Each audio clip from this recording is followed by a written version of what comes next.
Hello dear students, स्वागत है आपका स्टडी गुरु चैनल पर। तो फाइनली आज हम इस वीडियो में बताने वाले हैं क्लास 12 कक्षा 12वीं के हिंदी का पेपर का पूरा सॉल्यूशन।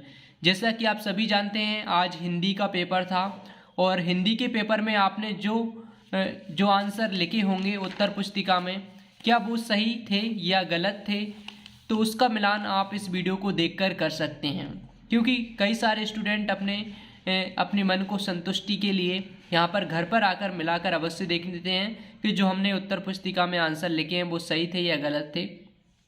इसलिए हम सभी प्रश्नों के आंसर यहाँ पर बताने वाले हैं। लेकिन आप वीडियो को सबसे पहले तो लाइक कर दो और चैनल को अभी तक आपने सब्सक्राइब नहीं किया तो जल्दी से कर दो और साथ में बेल आइकन को ऑल पर अवश्य प्रेस कर देना।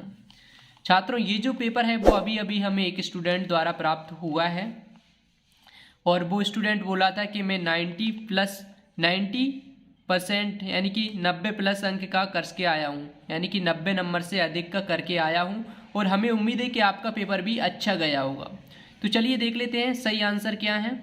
सबसे पहले आपको देखने को मिलेंगे सही विकल्प। तो सही विकल्प में यहाँ पर पहला प्रश्न है, ना वा सौंथ लगेर मास्टर कौन सा विषय पढ़ाते थे। तो यहाँ पर गुजराती, उड़िया, मराठी, बंगाल। तो छात्रों इसका सही आंसर होगा मराठी। अगर आपने मराठी किया है तो आपका सही आंसर यानी कि 1 नंबर यहाँ पर आपका पक्का हो जाता है। इसके बाद में अब हम देख लेते हैं अगला प्रश्न। तो अगला जो प्रश्न है वो है, मुझे भी किताब चाहिए वाक्य में निपात शब्द है। तो मुझे भी किताब चाहिए, इस वाक्य में निपात शब्द कौन सा है। निपात यानी कि जो यहाँ पर जोर दे रहा हो, मुझे भी। तो यहाँ पर चाहिए है, ये निपात है, या फिर भी है, या फिर किताब है, या फिर मुझे है। तो इसका सही आंसर होगा भी, क्योंकि यहाँ पर जो शब्द जोर देता है वो यहाँ पर निपात होता है, क्योंकि इसमें लिखा है मुझे भी किताब चाहिए और यहाँ पर भी इसका सही आंसर होगा अगर आपने भी किया है तो। इसके बाद में है, भारत में पहला छापाखाना गोवा में कब खुला। तो भारत में जो पहला छापाखाना है वो कब खोला गया था। तो उसको लेकर यहाँ पर 4 ऑप्शन देखने को मिलेंगे, 1500, 1556, 1760, 1880 और 1560। तो इसका जो सही आंसर होगा दोस्तों वो है 1556। अगर आपने 1556 किया है तो यहाँ पर भी आपका 1 नंबर कंप्लीट हो जाता है, पक्का हो जाता है। इसके बाद में देख लेते हैं हम अगला प्रश्न, वो है चौथा, सगुण भक्ति धारा को कितने भागों में बांटा गया है। तो यहाँ पर आपको 4 ऑप्शन दिए गए हैं, 4 भागों में, 6 भागों में, 2 भागों में या फिर 3 भागों में। तो सगुण भक्ति धारा को 2 भागों में बांटा गया है।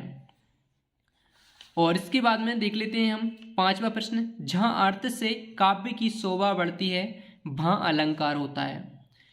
तो जहाँ अर्थ से काव्य की शोभा बढ़ती है वहाँ पर कौन सा अलंकार होता है। संदेह अलंकार, अर्थ अलंकार या शब्द अलंकार या उभय अलंकार।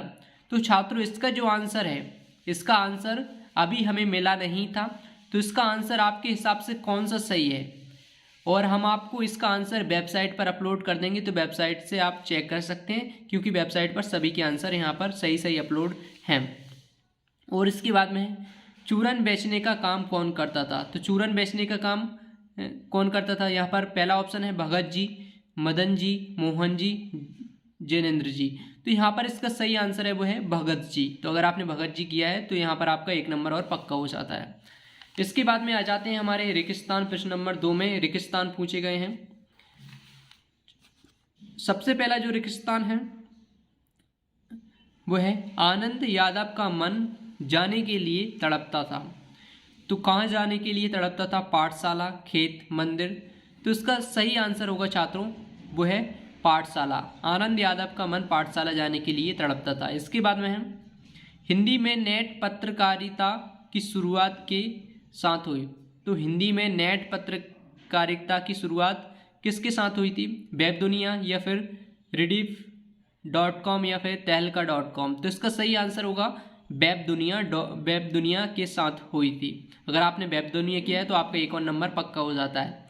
इसके बाद में तीसरा है, कभी जग जीवन का लिए फिरता है।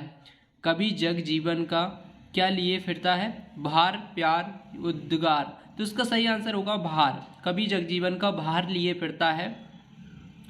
और इसके बाद में हमारा अगला प्रश्न वो है चौथा वाला, जहाँ उपमेय को उपमान से श्रेष्ठ बताया जाए वहाँ अलंकार होता है। वहाँ कौन सा अलंकार होता है? तो यहाँ पर संदेह या फिर भ्रांतिमान या फिर व्यतिरेक अलंकार। तो इसका जो सही आंसर है वो है व्यतिरेक अलंकार होता है। और अगर आपने ये किया है तो यहाँ पर आपका 1 नंबर और कंप्लीट पक्का हो जाता है। इसके बाद में मुक्तिबोध उपन्यास के रचनाकार हैं। तो मुक्तिबोध उपन्यास के रचनाकार कौन है? मुक्तिबोध या जैनेन्द्र कुमार या प्रेमचंद। तो इसका सही आंसर होगा जैनेन्द्र कुमार हैं। मुक्तिबोध उपन्यास के रचनाकार जैनेन्द्र कुमार हैं। इसके बाद में है हमारा अगला प्रश्न 5वां। रचना के आधार पर वाक्यों को मुख्यतः भागों में बांटा गया है। तो रचना के आधार पर वाक्यों को कितने भागों में बांटा है? 8, 5, 3। तो यहाँ पर 3 भागों में बांटा गया है रचना के आधार पर। और इसके बाद में देख लेते हैं हम सत्य और असत्य। प्रश्न क्रमांक 30 में सत्य और असत्य लिखे गए हैं, पूछे गए हैं। तो उनके सत्य और असत्य। इसके बाद में चौथे में सही जोड़ियाँ पूछी गई हैं। और इसके बाद में देख लेते हैं हम 5वां प्रश्न में एक शब्द और एक वाक्य में उत्तर पूछे गए हैं। तो ये जो तीनों प्रश्नों की आंसर हैं वो आपको वेबसाइट पर हमने लिख कर रखे हैं, क्योंकि यहाँ पर अगर आपको एक एक प्रश्न के उत्तर बताएंगे तो वीडियो जो है काफ़ी ज़्यादा बड़ी हो जाएगी। इसलिए हमने वेबसाइट पर यानी कि studyguru.com वेबसाइट पर सभी के आंसर लिख कर रखे हैं, तो वहाँ से आप चेक कर लीजिएगा। इसके बाद में हम थोड़ा सा इस पेपर का एनालिसिस कर लेते हैं कि यहाँ पर इसमें कौन कौन से प्रश्न पूछे गए हैं। और सबसे पहले तो आप कमेंट में कमेंट करके बताइएगा कि आप हिंदी का जो पेपर है वो कितने नंबर का करके आए हैं, सही कितने नंबर का करके आए हैं और आपका पेपर कैसा गया। सबसे पहले तो ये कमेंट करके अवश्य बता दीजिएगा। और यहाँ पर अब हम देख लेते हैं ये जो पेपर है वो कैसा आया है। निम्नलिखित वाक्यों को शुद्ध कीजिए। राम ने अयोध्या आ जाना। ललिता एक फूलों की माला बाजार से लाई। इन वाक्यों को जो शुद्ध करना है तो इसके बाद में है निर्देशानुसार वाक्य परिवर्तन कीजिए। तो यहाँ पर बालक रो रो कर चुप हो गया, संयुक्त वाक्य में बदलना है इसको। और मयूर वन में नाचता है, संदेहवाचक वाक्य में बदलना है इसको। इसके बाद में है ये जो प्रश्न है इसको यहाँ पर ग्रामर वाले क्वेश्चन देख लेते हैं। ग्रामर से कौन कौन से प्रश्न आए हैं। यहाँ पर 10वीं में है छायावाद की परिभाषा लिखते हुए किन्हीं 2 विशेषताओं को लिखिए। प्रयोगवाद के प्रवर्तक का नाम लिखिए, 2 विशेषताएं लिखिए। और इसके बाद में किन्हीं 2 महाकाव्य के नाम उनकी रचनाएं लिखना है। तो पेपर ऐसा ज़्यादा कोई कठिन नहीं है, जहाँ तक देखा जाए तो सरल ही प्रश्न पूछे गए हैं यहाँ से। और महाकाव्य खंडकाव्य में 2 अंतर लिखना है, बहुत ही सरल प्रश्न है। और इसके बाद में सोरठा छंद का लक्षण उदाहरण सहित लिखिए। वीर रस की परिभाषा और भक्ति के आ जाने से महादेवी वर्मा अधिक देहाती कैसे हो गई लिखिए।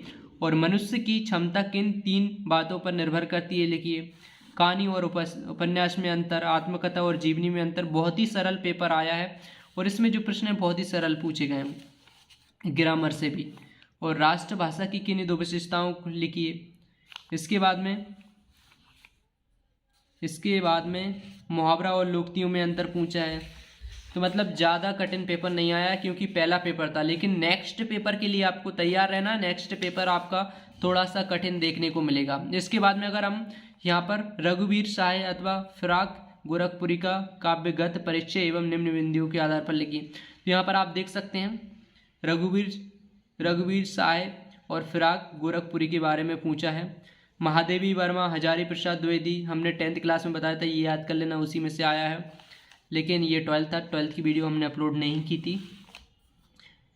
और इसके बाद में यहाँ पर दोनों इम्पोर्टेंट थे, दोनों आ गए। इसके बाद में गद्यांश पद्यांश आप कर ही आए होंगे अगर आपने चैप्टर वाइज पढ़ा होगा तो। इसके बाद में देख लेते हैं निबंध कौन कौन से पूछे थे। तो निबंध यहाँ पर पूछे हैं राष्ट्र निर्माण में युवाओं की भूमिका, कंप्यूटर का हमारे जीवन में महत्व, अंतरिक्ष की ओर भारत के बढ़ते कदम, प्रदूषण का बढ़ता प्रभाव, विद्यार्थी जीवन में अनुशासन का महत्व। तो यहाँ पर कंप्यूटर वाला आ गया है क्योंकि कंप्यूटर वाला भी इम्पोर्टेंट है। राष्ट्र निर्माण में युवाओं की भूमिका, प्रदूषण वाला भी आ गया है। प्रदूषण वाला तो आप वैसे ही करके आ सकते हैं अगर आपको नहीं भी आता है, क्योंकि सामाजिक विज्ञान है, आपने जल प्रदूषण, वायु प्रदूषण वगैरह ये सब पढ़ा हुआ, तो वहाँ से आप कर सकते हैं 10th क्लास में। इसके बाद में और छात्रों फाइनली यहाँ पर एक आवेदन पत्र आपको लिखने को आया है। जैसे कि यहाँ पर आप देख सकते हैं नगर निगम के निगमायुक्त को नियमित जल आपूर्ति करवाने हेतु आवेदन पत्र लिखना है। तो इसके बाद में बड़े भाई को शादी में आने के लिए अपने मित्र को आमंत्रण पत्र लिखना है, यानी कि अपने बड़े भाई की शादी में आने के लिए अपने मित्र को आमंत्रण पत्र लिखना है। तो ये भी आप लिख कर आ गए होंगे। और दोस्तों यहाँ पर ये जो पेपर है आप कितने नंबर का करके आए कमेंट में अवश्य बताइएगा। अगर आपको ये वीडियो पसंद आई हो तो अपने दोस्तों को जल्दी से शेयर कर दीजिएगा। और अगर आपका कोई भी डाउट है, किसी भी पेपर को लेकर इम्पोर्टेंट प्रश्न चाहिए तो हमें कमेंट में कमेंट करके बता सकते हैं। चलिए मिलते हैं नेक्स्ट वीडियो में। Thanks for watching.